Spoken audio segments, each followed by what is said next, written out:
दिनांक 14, 15 आणि 16 या 3 दिवसांचा पावसाचा जर विचार या ठिकाणी केला, आष्टी मतदारसंघातील शिरूर कासार जो तालुका आहे, या तालुक्यामधली एकूण 6 मंडळे आहेत. त्यातली 4 मंडळं हे आष्टी मतदारसंघामध्ये येतात. त्याच्यामध्ये शिरूर कासार हे जे मंडळ आहे, या मंडळामध्ये 14 तारखेला 91 mm, 15 तारखेला 104.3 mm, तिंतरवणी जे आपलं मंडळ आहे त्याच्यामध्ये 108 mm आणि ब्रह्मनाथ येळम हे जे मंडळ आहे त्या मंडळामध्ये 14 तारखेलाच 109 mm, गोमळवाड्याला 90.3 mm अशा पद्धतीचा पाऊस झालेला आहे. त्याच्यामुळे हे 4ही मंडळ आणि तिकडचे जे आहेत बीड मतदारसंघातील रायमो आणि खालापुरी या मंडळामध्ये सुद्धा सरासरीपेक्षा जास्तीचा पाऊस त्या ठिकाणी झालेला आहे. 65 mmच्या वरती पाऊस झाल्यामुळं शिरूर तालुक्यातील हे जे 4ही मंडळ आहे, हे 4ही मंडळातल्या सर्व शेतकऱ्यांना सर्व पिकांचे जे आहे ती नुकसान भरपाई मिळणार आहे. आत्ता जे पंचनामे चालू आहेत ते बेलपारा, सिंदफाना, कापरी आणि किना या नद्यांना आलेल्या पुरामुळं जे नदीच्या कडेने नुकसान झालेलं आहे त्याच्या संदर्भामध्ये ते पंचनामे चाललेले आहेत. म्हणजे एकंदरीत शिरूर तालुक्यातल्या या 4ही मंडळातल्या शेतकऱ्यांना सर्व शेतकरी जे आहेत ते मदतीसाठी पात्र ठरतात. त्याच्यामुळे सर्वांना त्या ठिकाणी मदत मिळणार आहे हे नम्रपणे या ठिकाणी मी सांगतो. त्याच्यामुळं आमचे पंचनामा झाला पाहिजे, आमचा पंचनामा झाला पाहिजे अशा प्रकारची जी ओरड चालू आहे, तर इतर शेतकऱ्यांनी पंचनाम्याच्या बाबतीत तक्रार देऊच नका, कारण तुम्ही सर्वच्या सर्वजण त्या याच्यासाठी पात्र झालेला आहे. त्याच्यानंतर पाटोदा तालुका आहे. पाटोदा तालुक्यातील 14 तारखेला पाटोदा मंडळामध्ये 67.8 mm पाऊस त्या ठिकाणी झालेला आहे. दासखेड मंडळामध्ये 16 तारखेला 67 mm पाऊस झालेला आहे.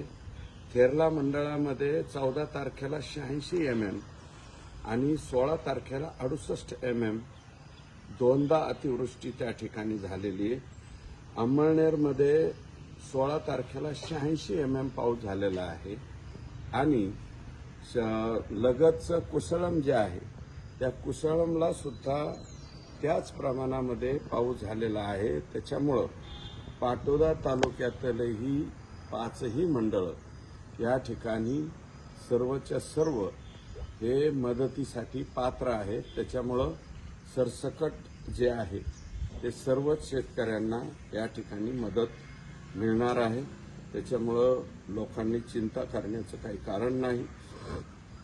आष्टी तालुक्यातील फक्त 2 मंडळं आष्टा हरिनारायण आणि आष्टी हे 2 मंडळ सोडता दिनांक 15 आणि 16 या 2 तारखेला जे अतिरिक्त पाऊस झालेला आहे त्याच्यामध्ये दौला वडगाव 15 तारखेला 80 mm पाऊस त्या ठिकाणी झालेला आहे.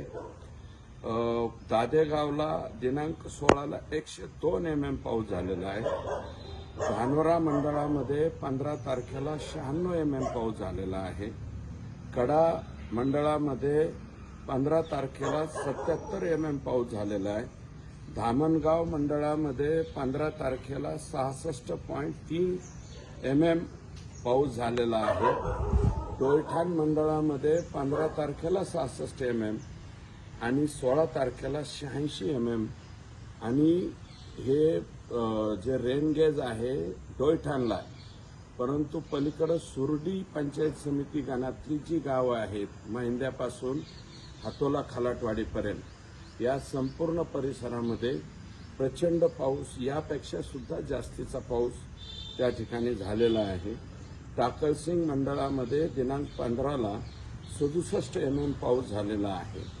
त्याच्यामुळं आत्ता जे पंचनामे चालले ते खरडून गेलेली जमीन, बुजलेल्या विहिरी, त्याच्यानंतर घरामध्ये पाणी कोणाकोणाच्या शिरलेलं आहे, त्याच्यानंतर शेतकऱ्यांच्या पिकांचं कोणतं नुकसान अतिरिक्त तिथं झालंय, फळबागाचं नुकसान झालंय, याच्या संदर्भातले पंचनामे त्या ठिकाणी चालू आहेत.